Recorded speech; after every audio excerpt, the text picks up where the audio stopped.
The key felt heavy in my palm, its brass surface gleaming under the reception hall lights.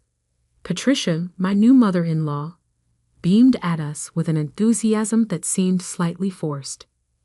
"Consider it my wedding gift to you both," she said, pressing the key into my hand. "The house is yours now. I'm starting fresh in Florida." My husband Michael stared at his mother. "What? You're moving? When were you going to tell me?" "I'm telling you now, darling." She smoothed her silk dress, avoiding his eyes. "The papers are already signed on my new condo. I leave tomorrow morning." Tomorrow, our wedding day, and she drops this bomb. But that was Patricia Chin, always doing things her own way. Consequences be damned. "Mom, this is crazy. The house has been in our family for generations. And now it's yours." She smiled that enigmatic smile I'd never quite trusted. "Just be careful in the attic. Some things are better left undisturbed." Before either of us could respond, she disappeared into the crowd of wedding guests, leaving us holding a key and more questions than answers. "Well," I said, trying to lighten the mood, "at least we don't have to house hunt." Michael didn't laugh. He was still staring after his mother, his face troubled. "Something's not right, Sarah. She's been acting strange ever since we got engaged." He wasn't wrong. Patricia had always been difficult, polite but distant with me, protective of Michael to the point of possessiveness. But lately, she'd been different, distracted, almost nervous. "Let's check out the house tomorrow," I suggested, "after she leaves." Michael nodded slowly. "Yeah. Maybe we'll find some answers there." We should have known it wouldn't be that simple. Nothing with Patricia ever was. The next morning, we pulled up to the familiar Victorian house where Michael had grown up. It stood 3 stories tall, its gray-blue paint weathered, but elegant, wrap-around porch still graceful despite needing repairs. I'd always loved this house, even if Patricia's presence had made visits somewhat tense. "Her card's gone," Michael noted, pulling into the driveway. "She really did leave." The house key slid into the lock smoothly, but something felt off the moment we stepped inside. The furniture was gone. All of it. The antique tables, the Persian rugs, the oil paintings that had hung on these walls for decades. Even the curtains had been removed, leaving empty windows staring at us like vacant eyes. "What the hell?" Michael moved from room to room, his footsteps echoing. "She took everything." Not quite everything, I realized, following him. The built-in bookshelves in the study still held their volumes. The kitchen cabinets contained dishes and cookware, but anything valuable, anything personal, had vanished. "Look," I called from the dining room. A single envelope lay on the built-in buffet, Michael's name written in Patricia's elegant hand. He ripped it open, reading aloud. "Dearest Michael, by now you've discovered the house is empty. I've donated most of the furniture to charity. You and Sarah will want to make the space your own anyway. Everything important is safely in Florida with me. The house is yours, free and clear. The deed is being sent to your lawyer. Please don't try to contact me for a while. I need time. All my love, Mom." "Time for what?" Michael crumpled the letter. "What is she running from?" I had no answer. We spent the next hour exploring the house, finding more questions than answers. Every closet emptied, every drawer cleared. Even Michael's childhood bedroom had been stripped bare. Then we reached the attic door. "Be careful in the attic." I remembered Patricia's warning. Some things are better left undisturbed. Michael's jaw tightened. "I'm tired of her cryptic games." He pulled the cord, and the attic stairs creaked down.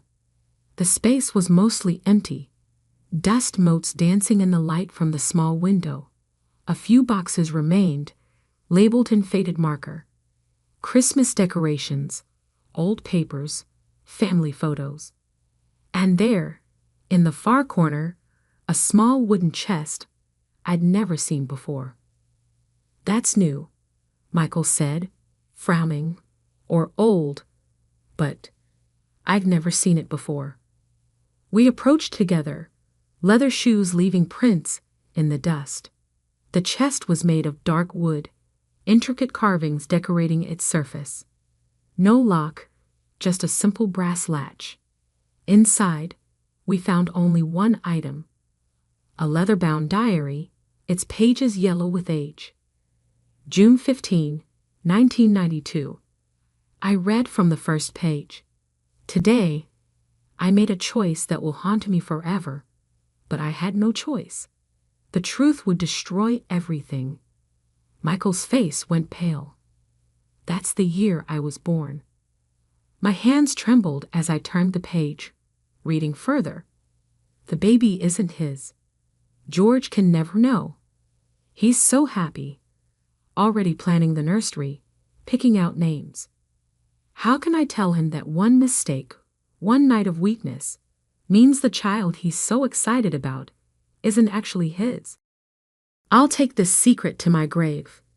No one can ever know that Michael's real father is—" "Stop."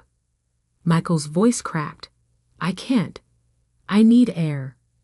He stumbled toward the attic stairs, leaving me holding the diary that had just shattered his world. George Chen had died when Michael was 12, a heart attack at his law office.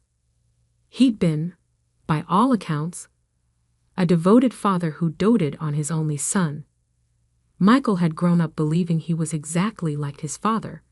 Same analytical mind, same dedication to justice that had led him to become a prosecutor. But if the diary was true, I followed Michael downstairs, found him sitting on the porch steps, head in his hands. "It could be a fake," I offered. "Some kind of bizarre mind game." He laughed bitterly. "You know my mother. She doesn't do anything without a reason." He looked up at me, eyes red. All these years, everything I thought I knew about myself. I sat beside him, taking his hand. "This doesn't change who you are." "Doesn't it? My whole life, I've tried to live up to my father's legacy, to make him proud. And now you're still the same person you were yesterday, the same man I married, the same dedicated prosecutor who fights for justice." He squeezed my hand but said nothing.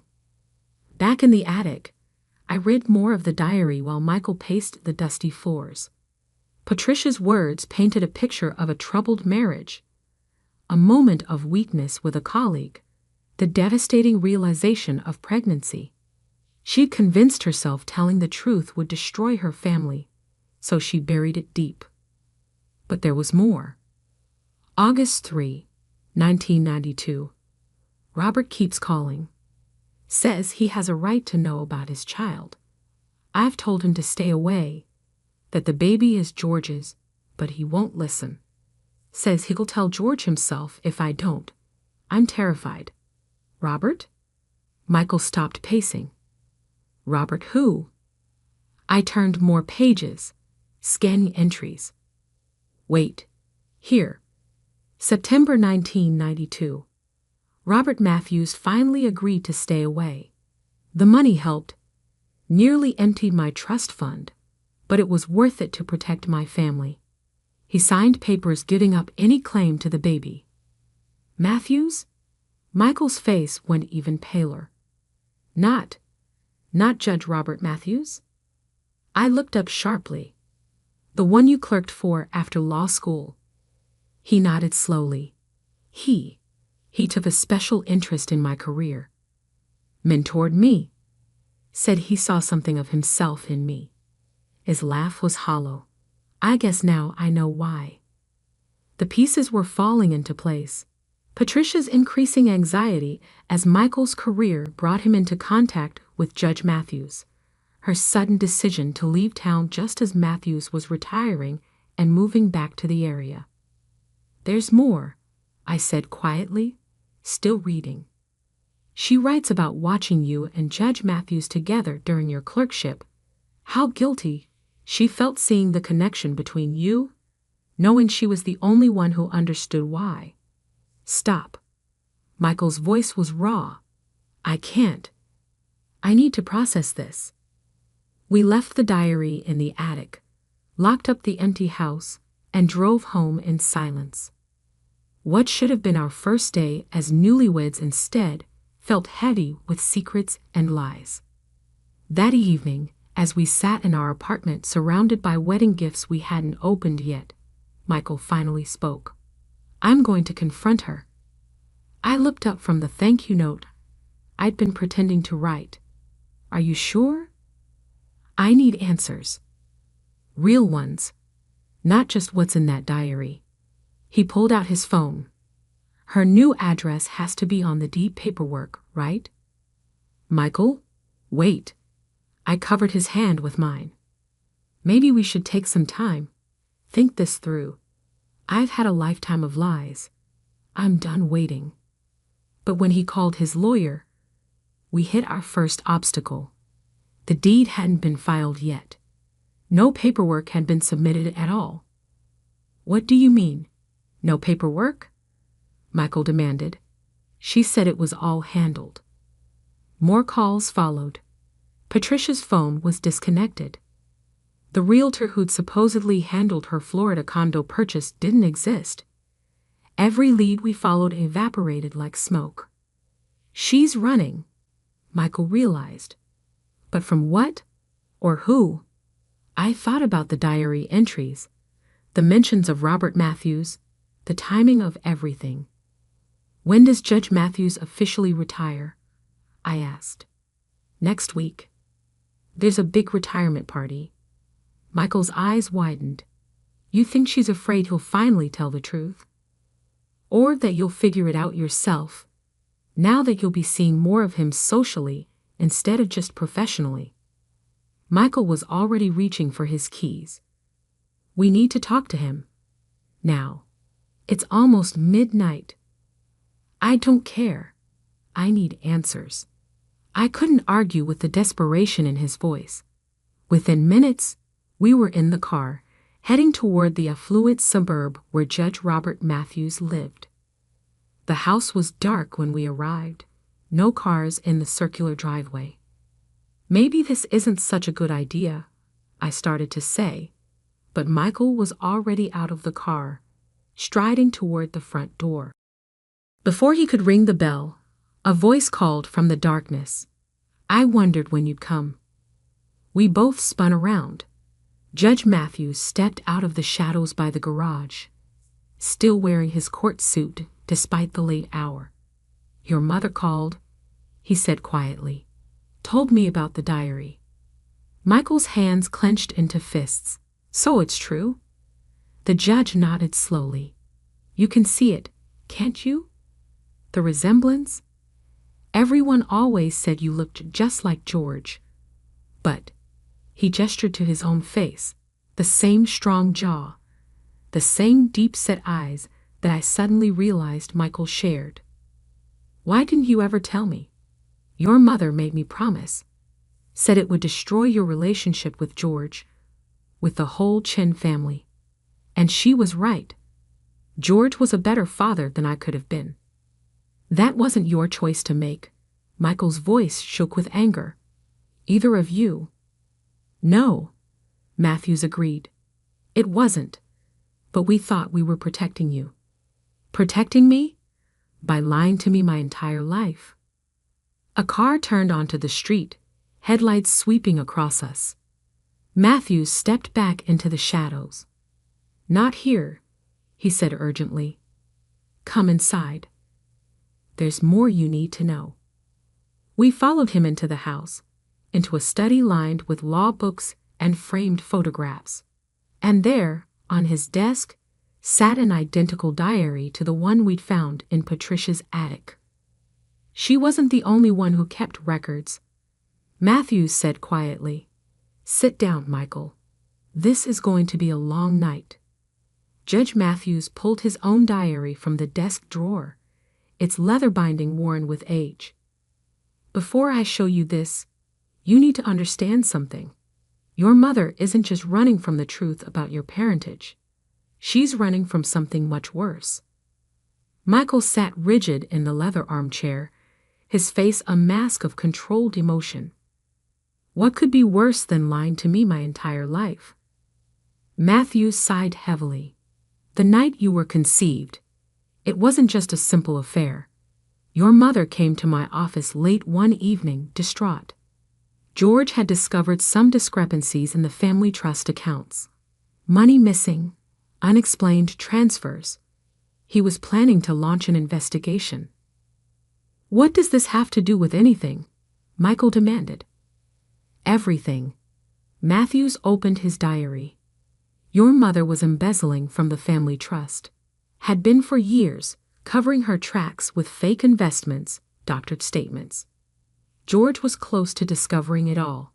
She came to me for legal advice. One thing led to another." He shook his head. "But that's not the worst part." I reached for Michael's hand, felt it trembling in mine. "When George confronted her about the missing money," Matthews continued, "she panicked. Told him she'd discovered one of his law partners was stealing from client accounts, that she'd been gathering evidence. She forged documents to frame him. The partner was disbarred, went to prison, committed suicide 6 months later." Michael stood up so quickly his chair toppled backward. "No, you're lying." "I wish I was."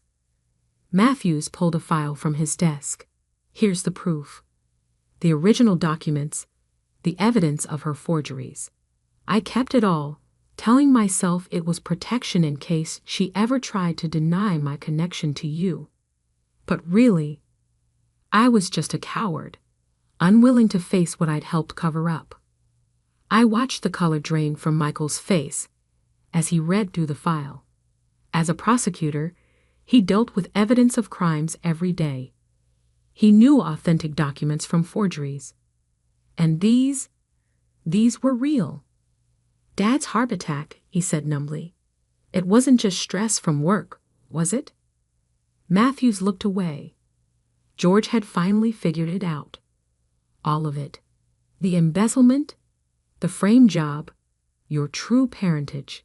He confronted Patricia that morning. She claims he clutched his chest and collapsed before she could explain. But what? There was an empty bottle of heart medication in his desk. The prescription had just been filled the day before. The implications hung heavy in the air. Michael swayed slightly, and I guided him back to sit down. "She killed him," he whispered. "My mother killed my father." "It was never proven," Matthews said quietly. "The police ruled it natural causes. No autopsy was performed. But George's secretary later told me he'd been planning to go to the authorities that day. About everything." "And you kept this secret? For 20 years?" Michael's voice rose. "You're a judge. You're supposed to uphold justice." "I know." Matthew's shoulders sat. By the time I learned the full truth, years had passed. The statute of limitations on the embezzlement had expired. There was no way to prove anything about George's death. And you were thriving. Top of your class in law school, following in George's footsteps. I told myself revealing the truth would only destroy your life. Like you destroyed that other man's life. The partner who went to prison? Matthews flinched. I didn't know about that part until later. Much later. Patricia was very good at hiding things. Until now. I spoke for the first time. Why is she running now? Because of this. Matthews pulled up a news article on his computer. Thomas Chin is returning from Hong Kong next week. George's brother. He never believed the embezzlement story, never stopped investigating, and he's finally found proof. Records of where the money went, evidence of the forgeries. He's planning to present it all to the firm's board of directors. Michael leaned forward to read the article. Thomas Chen, international finance expert, returning to take over leadership of the family law firm. The firm where Michael had been offered a partnership position just last month. She knew, Michael said. She knew Uncle Thomas would expose everything. That's why she gave us the house, disappeared to Florida. She's probably not even in Florida, is she? Matthews shook his head. She cleaned out her accounts last week. Bought a ticket to the Cayman Islands. No extradition treaty. I have to stop her. Michael pulled out his phone. Already tried, Matthews said. Her flight left 3 hours ago. The silence that followed was deafening. I watched my new husband struggle to process the avalanche of revelations. His mother a thief, and possibly a murderer. His biological father a coward who helped cover it up. His whole life built on an elaborate framework of lies. What are you going to do? I asked softly. Michael stared at the file in his hands. Proof of his mother's crimes, of the innocent man she'd framed. Documents that could reopen old cases, restore a dead man's reputation, possibly even trigger a new investigation into George Chen's death. The right thing, he said finally. What Dad, what George, would have done. I'm taking this to the authorities. Matthews started to protest, but Michael cut him off. You don't get a say in this, either of you. You've done enough damage. We left Matthews' house as dawn was breaking, the file heavy in Michael's briefcase. He was quiet on the drive home, his face set in lines of determination I recognized from his toughest cases. You know this will change everything, I said gently. Your career, your position at the firm. I know, but I can't be part of covering up these lies anymore. He glanced at me. I understand if you want to. Don't you dare finish that sentence. I grabbed his hand. I married you yesterday, remember? For better or worse. This definitely qualifies as worse, but we'll face it together. The ghost of a smile touched his lips. I don't deserve you. Too bad. You're stuck with me. The next few weeks were a blur of investigators, depositions, and headlines. Michael turned everything over to the state attorney general's office, recusing himself from any involvement due to conflict of interest. The evidence was overwhelming. Not just the documents from Matthews, but the diary from the attic, financial records Thomas Chen had uncovered, and eventually testimony from Matthews himself. Patricia was arrested trying to board a yacht in the Caymans. Apparently, her plan to escape hadn't been quite as foolproof as she'd thought. She refused to speak to Michael, sending only a brief note through her lawyer. I did it all for you. She still doesn't understand, Michael said, crumpling the note. Everything she did, all the lives she destroyed, it was never for me. It was all for herself. The partner she'd framed was posthumously exonerated. His family received a substantial settlement from the firm. Thomas Chen made sure of that. Judge Matthews resigned before he could be impeached, avoiding criminal charges in exchange for his testimony. Michael couldn't bring himself to forgive the man, but he understood the choice to cooperate. Sometimes justice requires hard compromises. As for us, well, we never did move into the Victorian house. Too many ghosts, too many lies embedded in those walls. We sold it and bought a small place of our own, somewhere we could build new memories untainted by the past. Michael left the firm, started his own practice specializing in financial crimes and wrongful convictions. using his knowledge of how corruption works to fight it instead of hiding from it. I've never been prouder of him. The diary that started it all still sits in a box in our closet. Sometimes I catch Michael staring at it, like he's trying to understand how his whole life could have been built on such an elaborate deception. You know what I think? I told him one night, about a year after everything happened. I think George knew about you being Matthew's biological son. I mean, he had to have noticed the resemblance. But he chose to be your father anyway, chose to love you and raise you to believe in justice and truth. That's what made him your real father, not DNA, but choice. Michael was quiet for a long moment. You really think so?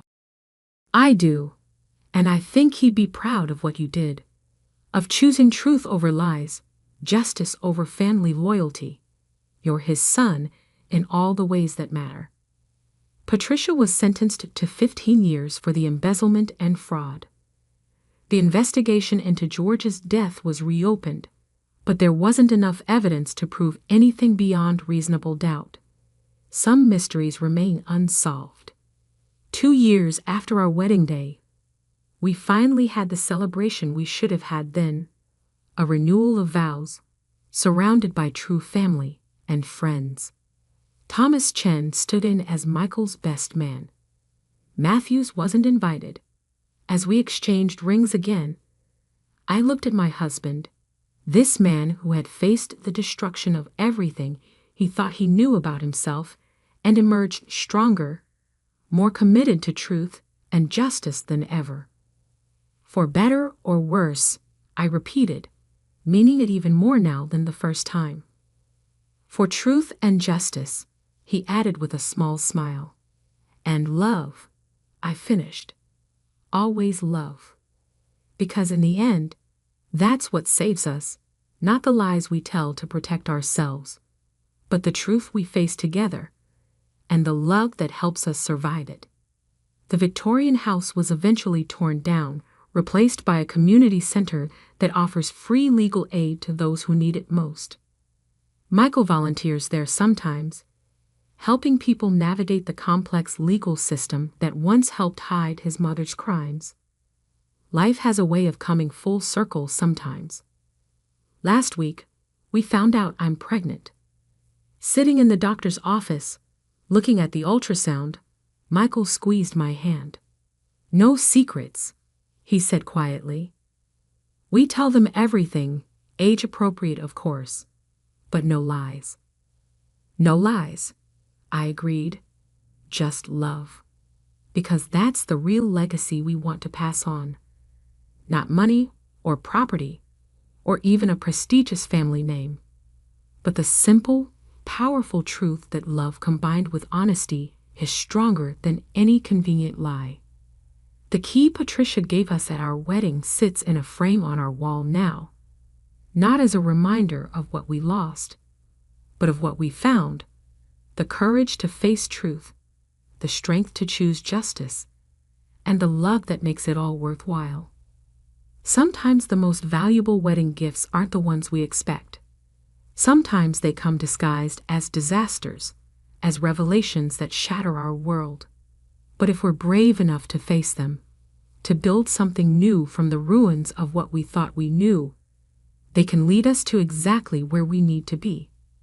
Michael keeps a picture of George on his desk, not because of biology or obligation, but because of choice. Because every day, he chooses to honor the man who taught him about justice and integrity, who loved him enough to keep loving him, even knowing the truth. That's the thing about family. Real family. It's not about blood, or DNA, or even shared history. It's about the choices we make every day, to love and support each other, to fight for what's right, to face hard truths together. The house key led us to truth. The truth led us to justice. And justice, somehow, led us home. Not to a Victorian mansion full of secrets, but to each other, and to the kind of love that's strong enough to survive any revelation. Sometimes that's all the legacy we need.